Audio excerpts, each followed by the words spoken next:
Your parents' furnace ran for 30 years without a single repair. Yours won't make it to 15. And the reason why might change how you heat your home forever.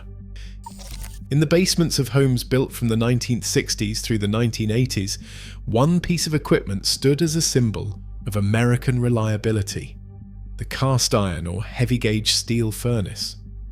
These machines, weighing hundreds of pounds, were engineered to last. Carrier, Train and Lennox models from this era featured heat exchangers at least 1/8 of an inch thick, some even thicker, built to resist decades of thermal expansion and contraction without cracking. Service manuals from the time laid out a simple philosophy: minimize moving parts, use robust alloys, and design for mechanical control. The logic was straightforward. A single-stage gas valve operated by a mechanical thermostat delivered heat with no microchips or circuit boards to fail. The average efficiency, or AFUE, hovered between 60 to 70%. In practical terms, up to 40% of the fuel's energy went up the flue as waste heat. Yet what these furnaces lacked in efficiency, they made up for in staying power.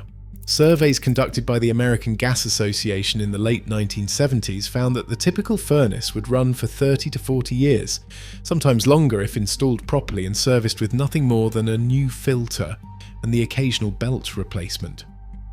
Homeowners expected to pass their furnace on to the next owner, or even the next generation. Dr. Susan Miller, a mechanical engineer who grew up in Detroit, recalls the design culture of the era. "We built these things to last a lifetime. You measured steel with a caliper, not a spreadsheet." The cabinet doors closed with a solid thud. The heat exchanger, thick as a ship's hull, rarely failed before the entire house needed a new roof.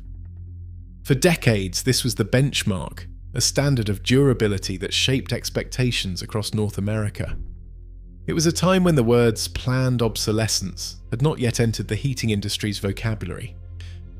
A single policy decision changed the trajectory of American home heating.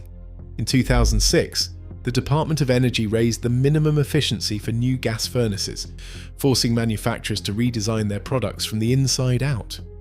Gone were the thick cast iron exchangers that shrugged off decades of heat and stress. In their place, thin-walled stainless steel, often just 0.025 inches thick, less than a quarter of the metal, used in models from the 1970s. Manufacturers filed compliance documents showing a 45% reduction in exchanger weight. The rationale was clear: lighter metals meant lower costs and higher AFUE ratings, but at the price of durability. The new rules also mandated electronic control boards and sensor-driven ignition. These boards, packed with microchips and soldered joints, typically last 7 to 10 years before heat and vibration take their toll. When a board fails, the furnace stops, no matter how solid the metal inside. Replacement boards run $800 to $1,200, and their proprietary design often means a failed board can't be repaired, only swapped out. Installation has become another weak link. Energy Star audits of thousands of homes found that 42% of high-efficiency systems are installed with at least one critical error: leaky ducts, misset gas pressure, or improper venting. In many cases, these mistakes cut the effective efficiency by 20% or more and double the rate of early failure.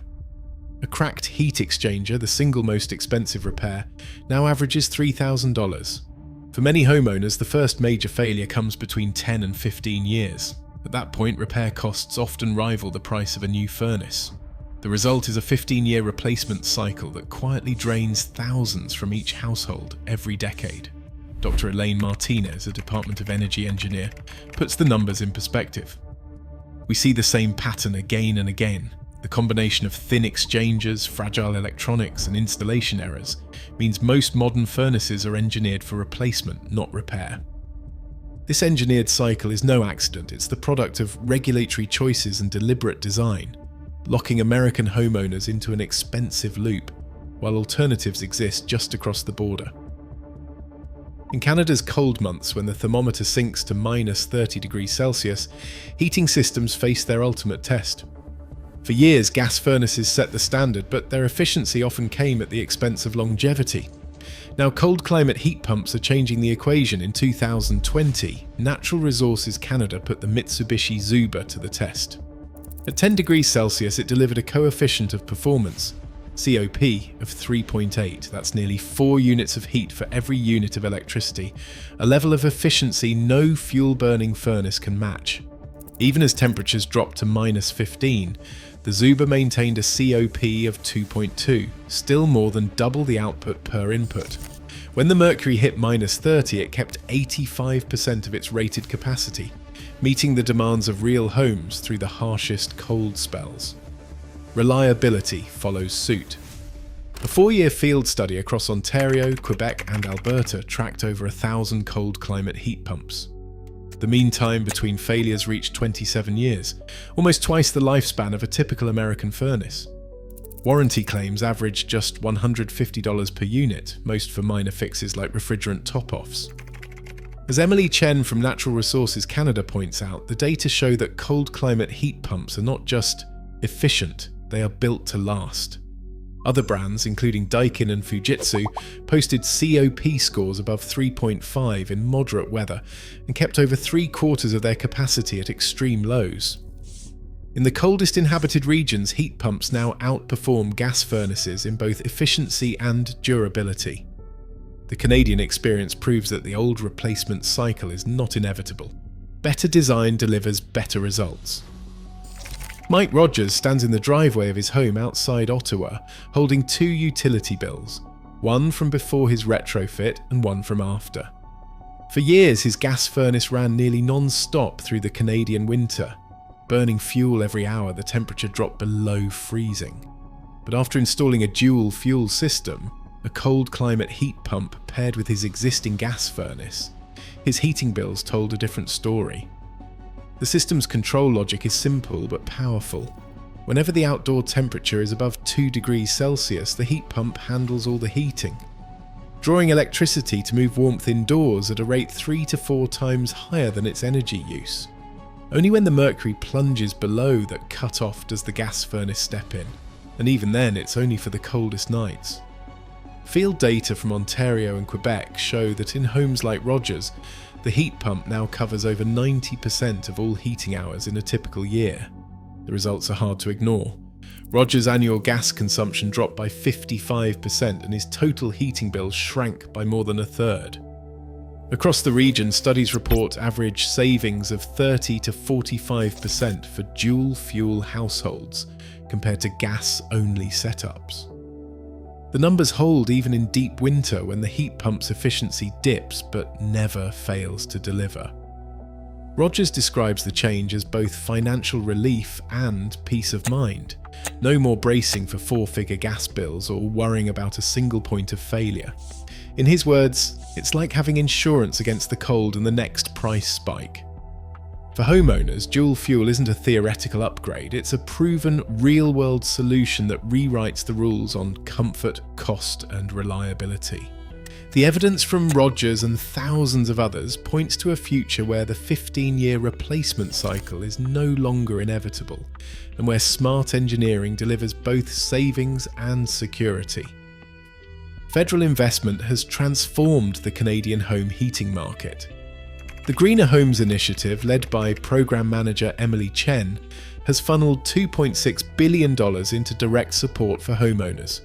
Nearly 300,000 households have received grants averaging $4,200 each, enough to cover most of the cost for a cold climate heat pump or a dual fuel upgrade.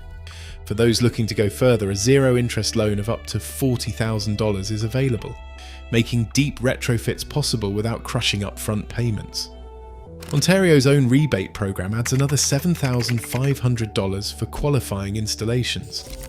These incentives have powered a surge in adoption. More than 250,000 cold climate heat pumps and 120,000 dual fuel systems have been installed nationwide in just a few years.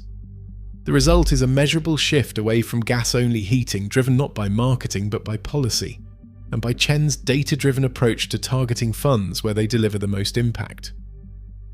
Thomas Baker, a long-time voice for the gas industry, stands at the centre of America's stalled heating transition.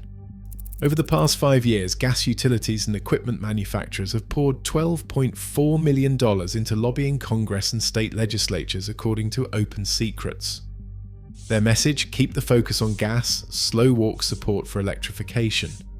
Federal incentives reflect this pressure. The Investment Tax Credit, the ITC, offers a 26% credit for heat pumps but caps the benefit at $5,000 per system and excludes most dual-fuel setups. For many homeowners, that cap barely dents the upfront cost. State-level programs are even patchier.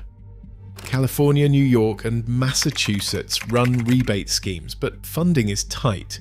Eligibility is narrow, and most programs ignore the coldest regions where the need is greatest.